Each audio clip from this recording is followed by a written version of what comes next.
प्रधानमंत्री ने आज परीक्षा पे चर्चा के 9वें एडिशन में देश भर से आए बच्चों से की मुलाकात। चंडीगढ़ की अनन्या शर्मा ने इस कार्यक्रम में की शिरकत।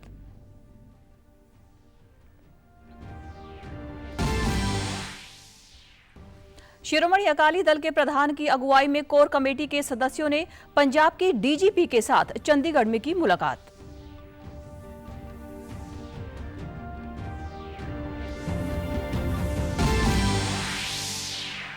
और हरियाणा में प्राथमिकता क्षेत्र ऋण क्षमता 3.67 लाख करोड़ रुपए, नाबार्ड स्टेट फोकस पेपर किया जारी। नमस्कार, चंडीगढ़ से आपका स्वागत है। मैं हूं पायल। अब समाचार विस्तार से। प्रधानमंत्री नरेंद्र मोदी ने आज परीक्षा पे चर्चा के 9वें एडिशन में देश भर के आए बच्चों के साथ मुलाकात की। एक वीडियो में प्रधानमंत्री ने परीक्षा के दौरान तनाव तथा चिंता से निपटने के तरीकों पर छात्रों को संबोधित किया। मोदी ने छात्रों को अपने स्वयं के अनूठे शिक्षण तरीकों पर भरोसा रखने की सलाह दी। उन्होंने कहा कि दो व्यक्ति एक ही तरह से ना तो सोचते हैं ना ही सीख पाते हैं। उन्होंने यह भी कहा कि प्रत्येक छात्र की अपनी एक अलग शैली होती है और उन्हें अपनी तैयारी के तरीके पर पूरा विश्वास रखना चाहिए। मोदी ने छात्रों से शिक्षकों, अभिभावकों व मार्गदर्शकों के द्वारा दिए गए सुझावों को ध्यान से सुनने तथा उन्हें गहराई से समझने पर जोर दिया। प्रधानमंत्री ने विद्यार्थियों को दूसरों की नकल करने की बजाय उन्हें मिलने वाली किसी भी सलाह में अपने अनुभव को जोड़ने के लिए प्रोत्साहित किया। टीचर्स भी हमें सपोर्ट करते हैं, लेकिन मेन इश्यू तब आ जाता है कि टीचर्स हमें पढ़ाई का एक अलग पैटर्न सजेस्ट करते हैं, पेरेंट्स एक अलग तरह से बोलते हैं कि ये पैटर्न से पढ़ो, और स्टूडेंट्स में तो अलग ट्रेंड ही चल रहा होता है। देखिए, ये जीवन भर ऐसा रहता है। मैं प्रधानमंत्री बन गया ना, तो भी कोई बताता है ऐसे करो, कोई कहता है ऐसे करो। आप घर में खाने पर देखना, हर एक की खाने की पैटर्न अलग होगी। कोई सब्जी से शुरू करेगा, यस सर, कोई दाल से शुरू करेगा, हर एक की पैटर्न अलग अलग है कि नहीं? Yes sir.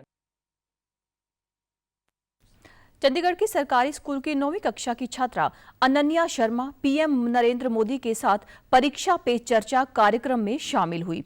कड़ी चयन प्रक्रिया से गुजरकर चुनी गई अनन्या ने न सिर्फ कार्यक्रम में भाग लिया, बल्कि पीएम को अपने हाथ से बनाया हुआ हैंडबैग व बुके भी भेंट किया। पीएम ने अनन्या के गिफ्ट की तारीफ करते हुए वेरी गुड कहा। इस उपलब्धि से स्कूल तथा परिवार में खुशी का माहौल है। अनन्या ने कहा कि उन्हें एक पल के लिए भी यह एहसास नहीं हुआ कि वह किसी अनजान जगह पर या अनजान व्यक्ति के बीच है। कि एआई तुम यूज करो, एआई की एक हेल्प है, बट वो हमें आगे भी हमें यूज कर सकते हैं, बट वो सीधा हमें हमारा गोल है वहां तक नहीं पहुंचा सकता। मैं भी ऐसे यूज करती हूँ टेक्नोलॉजी से रिलेटेड ऐप बनाना ऐसे, तो मुझे अच्छा लगा कि उन्होंने बोला कि एआई का इस तरीके से यूज करो ताकि हम सबके लिए अच्छे से यूजफुल होए। परीक्षा पे चर्चा कार्यक्रम में पहले अध्याय आपकी शैली आपकी गति पर चर्चा के दौरान गुजरात की एक छात्रा ने प्रधानमंत्री मोदी से सवाल किया। छात्रा ने पूछा कि परीक्षा के समय परिवार तथा शिक्षक सभी चिंता करते हैं, लेकिन समस्या तब आती है जब शिक्षक पढ़ाई का अलग पैटर्न समझाते हैं तथा अभिभावक अलग तरीके से पढ़ने के लिए कहते हैं, जबकि छात्रों का खुद का एक अलग पैटर्न होता है। इस पर पीएम मोदी ने कहा कि यह पैटर्न जीवन भर चलता रहता है। बच्चों को उन्हीं के अंदाज में जवाब देते हुए प्रधानमंत्री ने कहा कि जब परिवार के लोग एक साथ खाना खाने बैठते हैं तो सभी का खाने का पैटर्न अलग होता है। उन्होंने एक और उदाहरण परीक्षा पे चर्चा कार्यक्रम के बारे में भी दिया। प्रधानमंत्री ने कहा कि जब यह कार्यक्रम शुरू हुआ था तो इसका भी एक अलग पैटर्न था। जवाब सुनने के बाद छात्रा ने कहा कि प्रधानमंत्री नरेंद्र मोदी का नेचर बहुत अच्छा है। वे हम सब बच्चों के साथ एकदम से घुल मिल गए थे।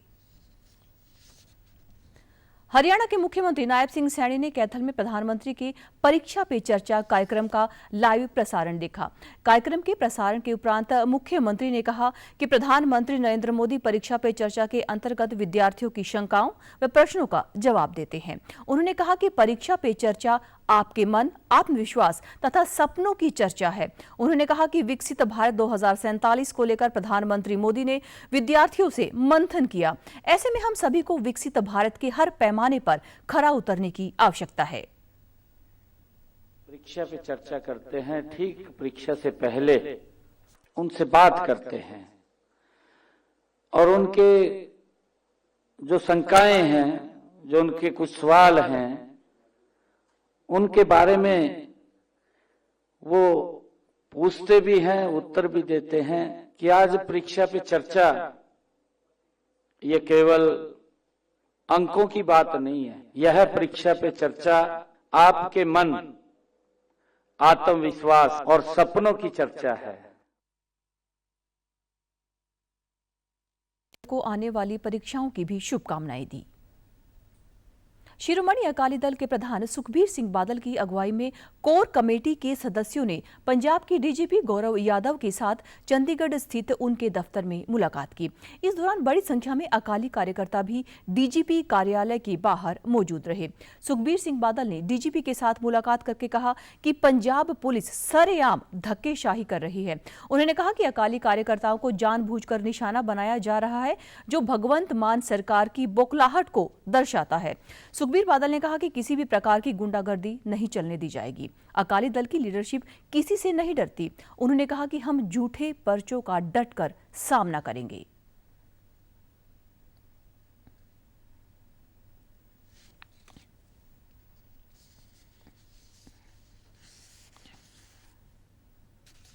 इन्होंने अपनी प्राइवेट आर्मी बना ली, जिन्हों जी करता है झूठा केस कर देते हैं, जिन्हों फड़ना चाहते हैं फड़ लेते हैं। आ माहौल जो बन गया है, श्रोमणी अकाली दल की मीटिंग ने डिस्कस किया, जिवें पहले मजीठिया साहब ने इन्होंने ड्रग्स का केस झूठा पाया, जो ड्रग्स के केस में कुछ नहीं मिलिया, हले तक देख लो चलान नहीं पेश होया, फिर धक्के नाल उन्हां दे डिसप्रपोर्शनेट एसेट का वो भी फर्जी। हरियाणा के मुख्यमंत्री नायब सिंह सैनी ने नाबार्ड द्वारा आयोजित राज्य स्तरीय ऋण संगोष्ठी को संबोधित करते हुए कहा कि हरियाणा ने देश की खाद्य सुरक्षा में महत्वपूर्ण भूमिका निभाई है। उन्होंने कहा कि बदलते समय के साथ कृषि तथा ग्रामीण अर्थव्यवस्था के सामने कई नई चुनौतियां भी आई हैं, जिनमें गिरता भूजल स्तर, मिट्टी की सेहत में गिरावट, छोटी जोत आकार, जलवायु परिवर्तन तथा उत्पादन लागत में वृद्धि प्रमुख है। सैनी ने कहा कि इन चुनौतियों का समाधान परंपरागत तरीकों से नहीं बल्कि नवाचार तकनीक तथा संस्थागत वित्तीय सहयोग से संभव है। इस अवसर पर मुख्यमंत्री ने नाबार्ड के द्वारा तैयार किया गया वर्ष 2026-27 का स्टेट फोकस पेपर भी रिलीज किया, जिसमें हरियाणा की प्राथमिकता क्षेत्र ऋण क्षमता 3,67,000 करोड़ रुपए से अधिक आंकी गई है, जो कि पिछले वर्ष की तुलना में लगभग 17% की वृद्धि को दर्शाती है। उन्होंने कहा कि कृषि को लाभकारी बनाए बिना ग्रामीण समृद्धि संभव नहीं है, इसलिए हमें कम भूमि में अधिक उत्पादन तथा फ्री ड्रॉप मोर क्रॉप के मंत्र को व्यवहार में उतारना होगा। इस अवसर पर मुख्यमंत्री ने अनेक समितियों को बेहतर कार्य के लिए सम्मानित भी किया। चंडीगढ़ में भारतीय जनता पार्टी के प्रदेश प्रवक्ता प्रीतपाल सिंह बलियावाल ने पत्रकारों को संबोधित किया। उन्होंने भारत तथा अमेरिका के बीच कर मुक्त व्यापार को लेकर डेयरी उत्पादों या फिर कृषि क्षेत्र से संबंधित कोई भी समझौता नहीं किया है। इस मुद्दे पर किसानों को जानबूझकर गुमराह किया जा रहा है। बलियावाल ने कहा कि आरोप लगाया कि विपक्षी दलों के द्वारा यह भ्रम फैलाया जा रहा है कि प्रस्तावित ट्रेड समझौते से पंजाब की खेती व डेयरी फार्मिंग को नुकसान होगा, जबकि सच्चाई यह है कि इस संबंध में अभी तक कोई अंतिम प्रस्ताव तैयार नहीं हुआ है।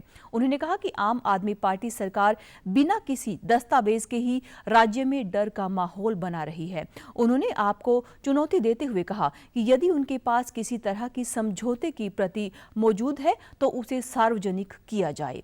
प्रीतपाल सिंह बलियावाल ने कहा कि आम आदमी पार्टी के ये विरोधी बयान स्पष्ट रूप से दर्शाते हैं कि खुद पार्टी के अंदर कोई स्पष्टता नहीं है और आपके द्वारा जनता के सामने इसके विरोध का राजनीतिक लाभ लेने की कोशिश की जा रही है।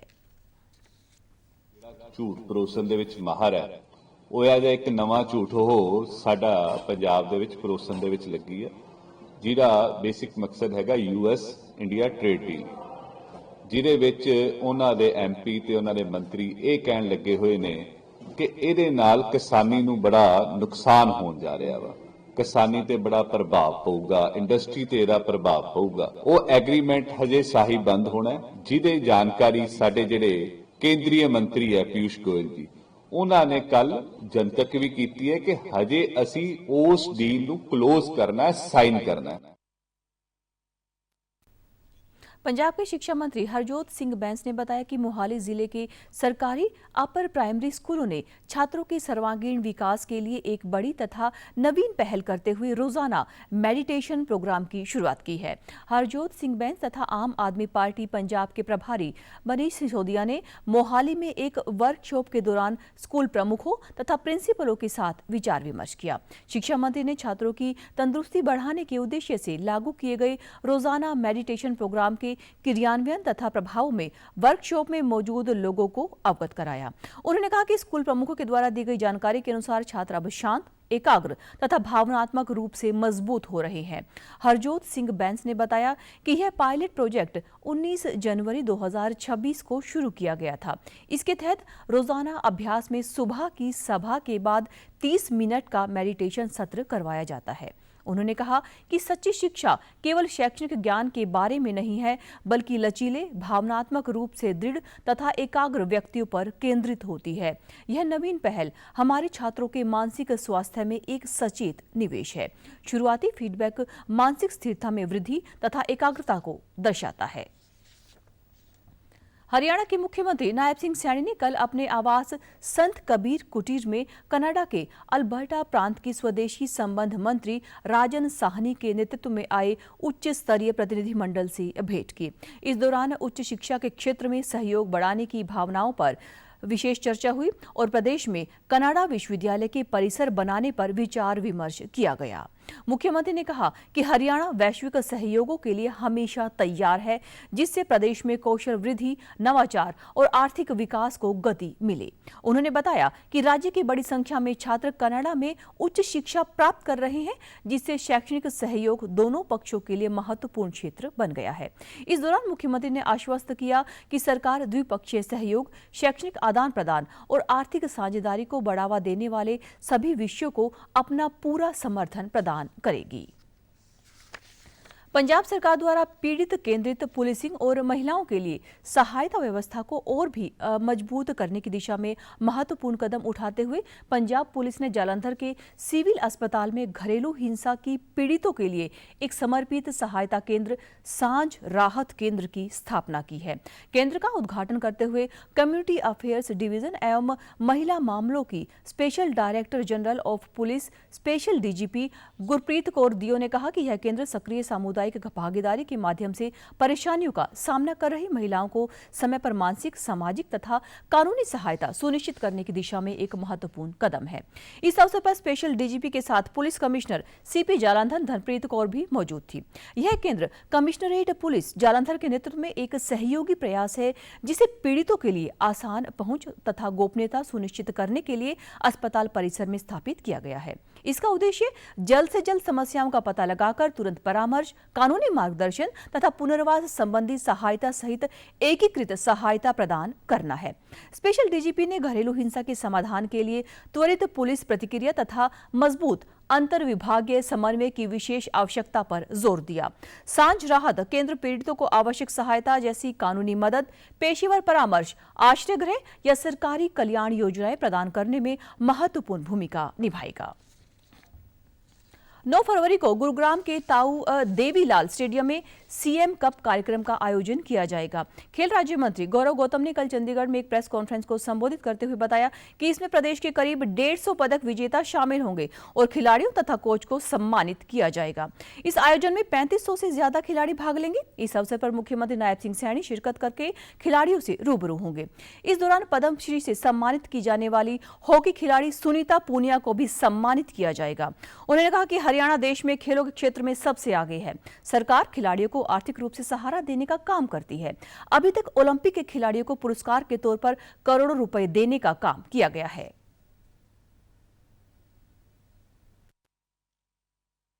ये गेम जो दूसरा सीएम कप है, उसका जो शुभारंभ माननीय मुख्यमंत्री जी करेंगे, वो अलग अलग गेम अलग अलग जगह पर होने वाले हैं।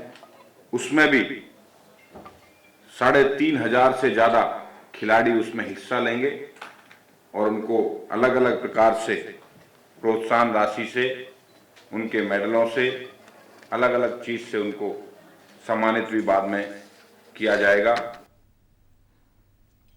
और आप हमारे समाचार YouTube channel DD news Chandigarh, Facebook DD news Chandigarh और social media X DD news CHD पर भी देख सकते हैं। तो समाचारों में आज के लिए बस इतना ही। नमस्कार।